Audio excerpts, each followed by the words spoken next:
Welcome back for another episode of the 2-Minute Warning. I am Blake Schowalter. And I'm Beto Vaca Diez. And it feels like the day after Christmas, man. It's the day after the Super Bowl. 206 days till football comes back. But first things first, Chiefs win. Let's talk about that game, man. What do you think?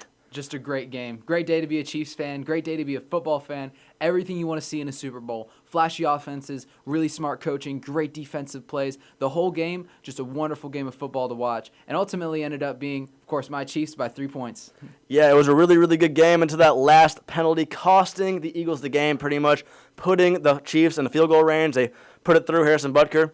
Pretty much automatic from that range. You knew they're going to win that one, but yeah, kind of a bad way to end a really, really good game. I was hoping it was going to go to overtime. I kind of wanted the Eagles to win, I'm not going to lie, so maybe I'm just a little biased, a little salty, but you know what? It was a great game. Can't hate it, but awesome play calling by Andy Reid and Eric Bieniemy. Their play calling was so good against that lethal Eagles defense. Really good game by them. Patrick Mahomes was getting the ball to everybody, it seemed like. Travis Kelce had a really big game. Isaiah Pacheco played really well. Great game by them. But I think the player of the game, even though he's on the losing team, was Jalen Hurts.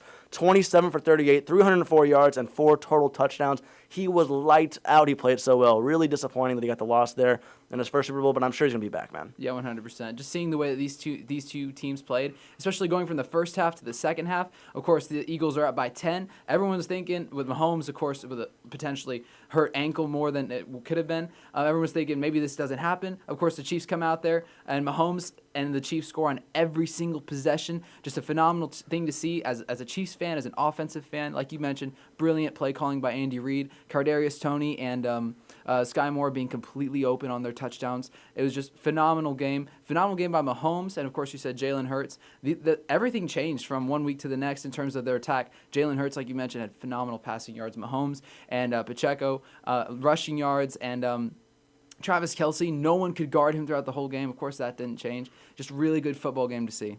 Yeah, man, and we were talking about pocket passing Patrick Mahomes for the past 2 weeks, but we got mobile Mahomes back, man. 44 rushing yards on 6 attempts. He got kind of banged up at halftime, came back looking great, but it was really cool to see him putting up 44 rushing yards, really putting the team on his back. Really, really good game from Patrick Mahomes. Hate hearing Brittany Mahomes and Jackson Mahomes after the game doing their little thing, but let's not talk about that. I'm just going to get angry. Yeah, better than the Philly fans, though. No, it's not. No, it is not. No, stop that. No.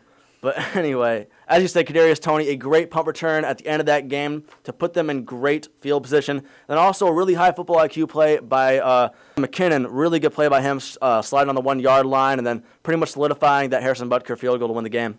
Yeah, 100%. The only other thing I could add is just that QB sneak from the Eagles. Automatic. They probably could have moved that ball like 10 yards if they tried hard enough. If it was 4th and 15, I would have QB sneaked that. 100%. The offensive line played great from the Eagles. The defensive line from the Chiefs tried their best, but couldn't do anything against that. Now let's talk about that 4th down conversion real quick, though, because they decided not to go for it on 4th down on their second-to-last drive. Worst case scenario, you don't convert, which they were 100% on 4th down conversions the entire game. But, again, worst case scenario, you don't convert that.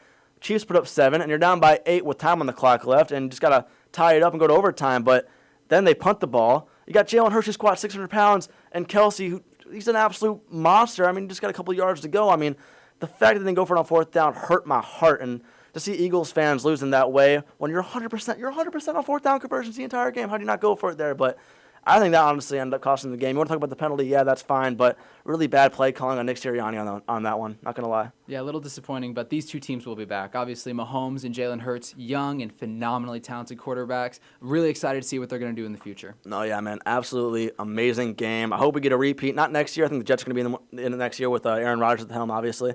But hopefully we get a rematch there pretty close here soon. But I don't know. I think the Jets are going to be running the AFC for a little bit. I'm just going to put it there. But moving on, we had the UFC. We had a great weekend of fighting. Yair Rodriguez put on an absolute striking clinic. Really cool to see him. His kicks were automatic. Looked so good. His setups looked beautiful. Really good fight from him. It's going to be interesting what he does in the championship bout. But I think after watching that fight, I think we might have a future champion and maybe a champion for a long time. I mean, he looked really good. Yeah, obviously the interim champion for the featherweight division is kind of something that needs to be looked at because obviously Conor McGregor, Jose Aldo, and Max Holloway all were interim champions and went on to become the champion, like the world champion. So it's going to be interesting to see if he can handle the pressure and the cardio that Volkanovski brings. But like you said, those kicks and the way that he strikes, how dynamic he is, how precise he is. If anyone could bring down the champion, it might be Yair Rodriguez. But Volkanovski, man, coming off that Makhachev fight, I don't know if he could ever lose again. You know what? Now that you bring that up, Alexander Volkanovski, his striking, his volume was so amazing. I mean, his cardio in that last round versus Islam was absolutely unreal. I'm about to get that fight here in a minute, but back to Yair Rodriguez, I thought Josh Emmett was going to fly out of the octagon. He was kicking him so hard. I mean, those body shots, I was like clenching my stomach from back home. I mean, really nasty stuff from him. It's going to be really interesting when he fights Alexander Volkanovski. I know he's going to be. I know he's the interim champion probably for a while here if Volk goes against Islam Makhachev. And let's talk about the Islam Makhachev versus Volkanovski fight. Really, really good fight.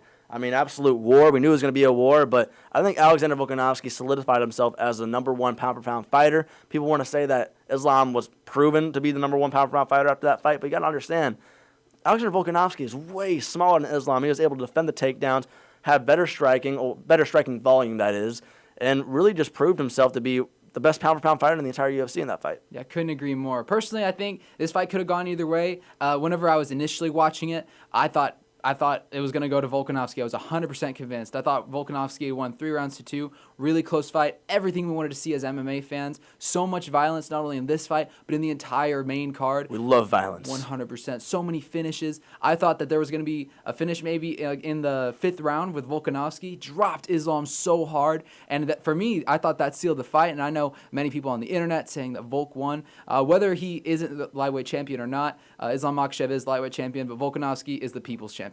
I want to address that real quick because some people were saying Volkanovski won, but I watched the fight a second time, and the first time I did think Volk might have won 3-2, but I watched that fight again. I think I was just so stunned at how well Volkanovski was defending the takedowns from Islam, knowing how dominant Islam is on the ground. And when you watch it back and you just look at the two fighters as two random people just fighting, Islam was still dominant, just not as dominant as he usually is. 4 takedowns with 7 minutes of control time. It can be argued he didn't do very much of that control time, but still, he controlled how the fight turned out with that ground attack. And yes, Volkanovski proved that his takedown defense is very, very high level. But still, Islam, 60%, he had 60% accuracy on his significant strikes, really fought well. And I think it should not have been a unanimous decision, but I do think he should have got that split decision. I do think, I do think Islam won that fight. Yeah, really close. It's going to be interesting to see what happens with the both of them as It's going to be interesting to see what happens with the both of them in the future. With Islam knowing his weight cut is so drastic in this, how much longer he fights at 155 is going to be an issue for me, especially knowing the division that he's in. I think that Oliveira and Darniush is setting up in the near future. The winner of that could fight him next, or an immediate rematch with Volkanovski. Either way, he's going to be in trouble for a little bit in that division. I think it's going to be interesting to see if we can get another era of Dagestani dominance, and if that is. Then Makhachev could become double champion, moving up to 170 and taking on whoever is the champion up there. I mean, he looked absolutely huge. I could absolutely see that. But moving on, we have the Champions League. We got some great matchups. We got PSG taking on a very dominant Bayern team. Should be a really good matchup, man. He's winning that one. Yeah, it's going to be very close. Right now, it's going to come down to several things. One, the overall completion of Bayern's team. As we know, they have a phenomenal defense and a great midfield and a great offense all around. If they can really work the system that they have with Julian Nagelsmann, their coach, it's not going to be very close. I think they could really run through this PSG team. But if PSG's stars are all healthy, it's going to be a tale of offense versus defense. Obviously, Lionel Messi, the greatest player to ever grace a football pitch, is leading this team, along with the Champions League leading goal scorer Kylian Mbappe, fresh off their World Cups, coming in. They're in a little bit of spotty form right now, especially because of the whole injury issues that they're dealing with. Only Neymar being fit in their last game. They're 2-2-1 in their last 5, and of course Bayern are 3-0-2. In their last 5 in the Bundesliga. So it's going to be interesting to see how this plays out. If Bayern can try to dominate in the defense and in the midfield, I think they could win this game by a margin of a goal. If PSG, however, can turn on the offense, I think they could win this by a goal or two. It's just going to be an offense versus defensive tale. Yeah, I know you know a lot, Beto, but I was also team MVP when I was 4 years old for my YMCA team. I mean, to be fair, everybody got a trophy, but you know what? My mom said I was the best on the field, so I think I have PSG winning this one. Some people say it might be a draw. I don't really know, but I think PSG is going to win that one in my expert opinion, being that I was so good when I was little. So that's what I got. Yeah, 100%. Next up, tomorrow we have Milan versus Tottenham. Obviously, Tottenham coming off some pretty good record in the last few games. Not in their last game, of course, but they're 3-2 in their last 5. Coming against a Milan team that looks broken. They're 1-4 in their last 5, and so I don't think this is going to be close. I think Tottenham can run through them. Harry Kane hat trick, 3-1 prediction is my scoreline. But who knows? It's Champions League. Anything could happen. Yeah, I agree with that, man. Yeah, 100%. And then the last section, of course, Dortmund versus Chelsea is a notable game that's happening. This is going to be a very interesting game. Chelsea obviously going through a complete overhaul of their squad, literally buying $1 billion worth of players. It's just an obscene amount of money spent on them. So I'm really interested to see if the system can work. As we know, they've won their last game, and going into this game against a very, very strong Dortmund team, looking very good. They've won their last 5 straight in the Bundesliga. All their players hitting, clicking together. So I think that I think it's going to be 3-1. Dortmund, maybe even 2-1 Dortmund, looks strong all around. They could embarrass Chelsea, or Chelsea could really show that they're a team who has the caliber to continue and regain their championship of Europe. So, interesting week of Champions League football. Really looking forward to it. Yeah, I'm just going to have to agree with you on that one. But back to things that Blake knows about, we got the NBA. Some great weeks. We had a great week as far as trades go. Kyrie looks great on the Mavericks. I think the Mavericks might be a finals contender. I think they might win the finals. I mean, I'm kind of a Dallas fan. I love Luka. But, man, Kyrie and Luka, that combination looks absolutely lethal. I'm pretty excited for the playoffs, man. Yeah, I don't even know what to say. Watching Kyrie, just how nasty he is with the ball, and then just like dishing off to Luka, the two of them working together, absolutely perfect. In his last few games, Kyrie has averaged 28 points against the Kings. And then 25 points against the Kings as well. And then against the Clippers, Kyrie had 24 points. Looking really sharp out there. Like, not much can stop him. I think, this, like you said, finals contenders right here, especially in the West. Super tough division to get out of. I'm really excited for this. Now, one thing that I do want to look out for, because I think this 1 week isn't really a telling sign of what the Suns could be, because I think it takes time when you have that many superstars to really blend together and play really well together. But when you got Devin Booker, Chris Paul, and now KD, it's going to be insane to see what that team can do. I mean, I know Mavericks and Suns was a really good playoff game last year, but I think we're in for an even better matchup this year. It's going to be really interesting to see how that goes down, but I'm loving the way the Mavericks are playing right now. It's going to be really interesting to see that Suns team can really gel together and start playing lights-out basketball, which I think they really can do. I mean, KD, he can put the team on his back whenever he wants to. Devin Booker, great sharpshooter. And then you also got Chris Paul, who, I mean, man, he can do everything, man. Score points. He's really good with his assists. I mean, him dishing out the KD every once in a while, that doesn't hurt, man. I think we'll be playing really well, but I think it's going to be a really good playoffs, man. I'm pretty excited for it. Yeah, like you mentioned, a blockbuster trade for KD. The Suns traded Mikal Bridges, Cam Johnson, and Jay Crowder.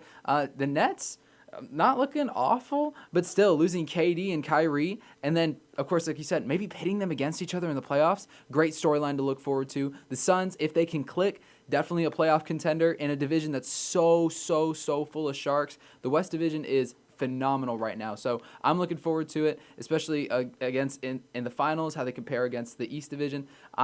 This is going to be a phenomenal year of basketball. Dude, I really can't wait. I mean, it's insane how in 2 to 3 days the entire league can get shaken up like that. I mean, new players, new teams right now. You got the Warriors trade, but that might not go through because of Gary Payton not passing his physical, which means he's probably playing through an injury right now. So it's going to be interesting to see how that goes. I mean, news might come out of that before I get this video out. Today is Monday. This video should be out on Wednesday, but we'll see what happens there. But as far as that goes, that's pretty much all I have for this episode, man. You got anything else? No, I'm all good. Sports are looking phenomenal right now. Yeah, man, it's going to be a really interesting couple of months of sports. Really bummed out. We got the NFL for 206 more days, but we got the XFL coming up, the NBA, Champions League, UFC. So we're going to be entertained. We're not sports deprived in any way. But thanks for tuning in, guys. I'm Blake Schowalter. And I'm Beto Vaca Diez. Make sure to follow us at the 2 Minute Warning with an underscore on it on Instagram. Also, follow us at the Southeast Arrow on Instagram. And also, subscribe to our channel. See you guys next time. Thanks for listening.